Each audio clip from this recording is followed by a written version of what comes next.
À l'instar des autres pays du monde, la Côte d'Ivoire, à travers son programme national de lutte contre le cancer, consacre chaque année le mois d'octobre à la grande sensibilisation sur le cancer du sein.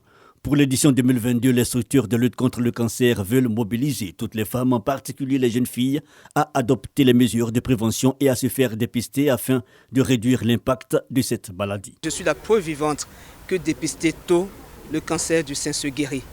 Et je conseille à mes sœurs, à mes filles, à mes amis, de veiller à se rendre dans les centres hospitaliers, de pratiquer le dépistage dans une pratique d'autopalpation et de veiller à faire un contrôle annuel avec leur gynécologue pour faire en sorte que ce mal ne s'installe pas dans leur sein.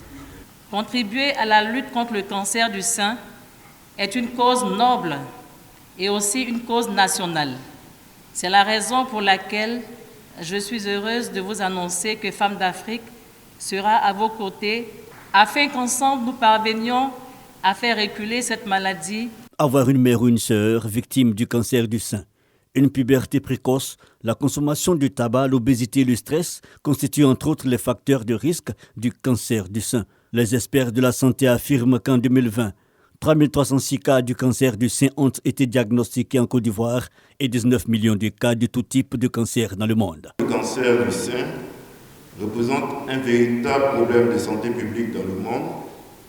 En Côte d'Ivoire, il occupe le premier cancer en termes de fréquence, avec un taux avoisinant 42 pour 100 000 femmes, ce qui est véritablement important, vu qu'il y a 10 ans, on était autour de 25 pour 100 000 femmes. Cette année, les acteurs de la lutte contre le cancer du sein s'engagent dans la lutte autour du thème « Découverte tôt, le cancer du sein se guérit ».